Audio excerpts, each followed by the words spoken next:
Okay, so 10 years ago, that is a long time ago. So I think I just finished university.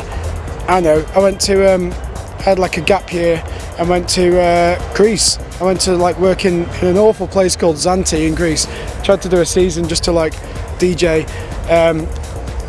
Got there and realised I didn't really know what to do, and then I ended up getting a job in like an awful club where it was just like, I used to DJ 10 hours a day for 7 days a week, just playing like I used to do like mashups of like S Club 7 into Mambo number 5, and it was amazing. Like, it was awful, but the good thing about that is it taught me how to mix, like, because I used to have to find a way to mix S Club 7 into Mambo number 5.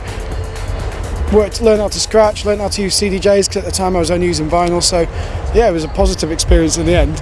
And yeah, but that was about 10 years ago. Yeah. Break it.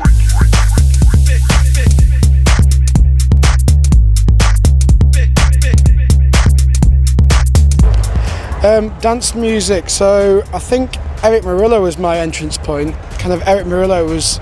Subliminal was its heyday then, and I used to go to watch him at Sankey's, and he was like my favourite DJ, and like the kind of guy that the first DJ I'd seen that would like not just mix a record into a record, he would loop stuff, and he'd have filters on, and he'd have 3 decks and stuff like that. So that was kind of my entrance point to like, okay, this is what I want to do now. I mean, before I lived in like one of those small provincial towns called Warrington, which is like where everyone just listens to like hardcore mixtapes and like just basically like instant gratification hard music. So I consider Huddersfield my hometown because that's kind of where I came of age. I lived in Warrington for a bit of time, which is where I became a DJ, but then that was just kind of a place I lived for a while. When I went to Huddersfield, that's where I went to uni and kind of really got into it, embraced the culture and stuff.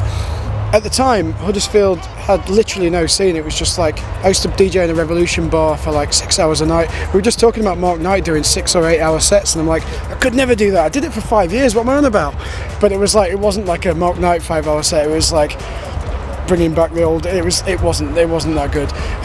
But yeah, so no, it didn't influence me at all. I had to kind of influence the town, and we created a club night there called After Party, which is a big warehouse party thing, which kind of that kind of influenced the town, and that's kind of I think that was my kind of entrance point to people knowing about who we were, because we used to book, Armand Van Helden and Pete Tong. I did an essential mix from the venue, and I feel like I found my way into the industry through being a promoter rather than a DJ, and then just delivering on the night. So I think Huddersfield wasn't really an influential place. It smells of pies. Everyone's got really nice, like, warm accents and really friendly, but not music isn't really at the forefront of Huddersfield. But we found it, and I'm a big fan of the town, and I miss it. I wish I could go back more often.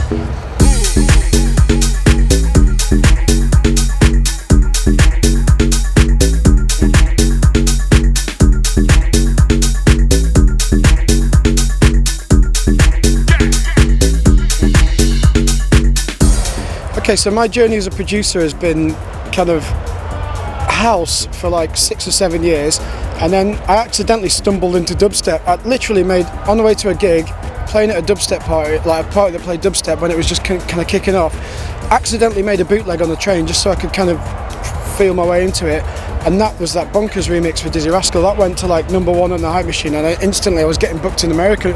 Okay, kind of went with it for a couple of years until it all went a bit, I didn't really know what to do because I was never really in it.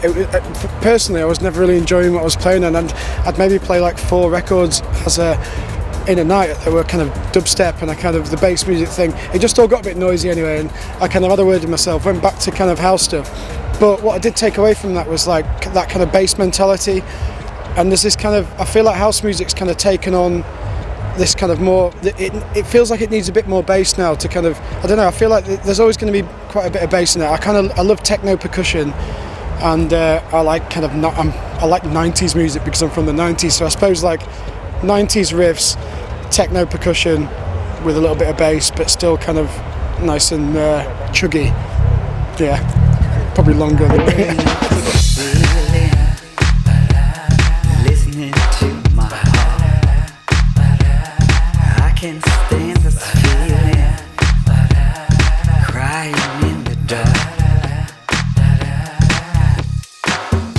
I've worked with a few labels on my way up as a producer and stuff, like Southern Fried are great as well, and Mad Decent in America. It's crazy seeing the way people operate, but working with Toolroom's like you guys are like a well-oiled machine. It's crazy how like the fact that we talk a lot and we kind of I feel like I've got some A&Rs in my life as well. Before, as a producer, it's quite hard because you've got the people around you's opinion, but they don't always tell you exactly what they think, and it's kind of not really an outside perspective because they're your friends and they don't really want to tell you the reality. But working with Toolroom, it's like I've now got Pete as an A&R. It's great from the very start.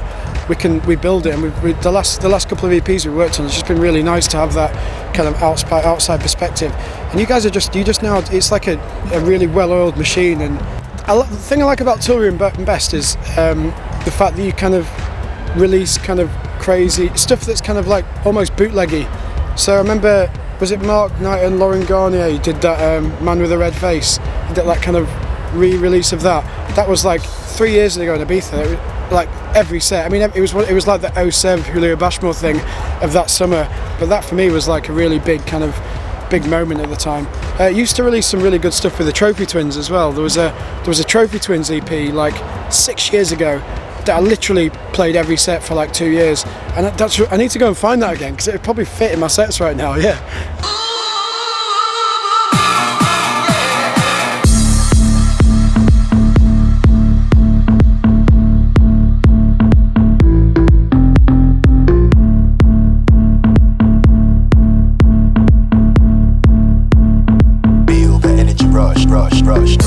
Okay, so when I made Rush, I was, I don't know, I think at the time I just kind of started playing a load.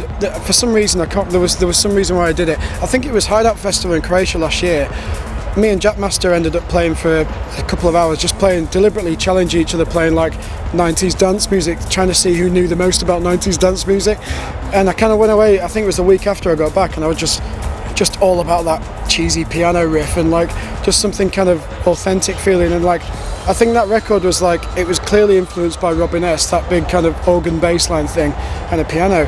It was just after that weekend I was really inspired by all the kind of 90s piano riffs and kind of organ bass lines and kind of big diva vocals. I got a vocal off Soraya Vivian and it just felt right. So yeah, Rush was born from that.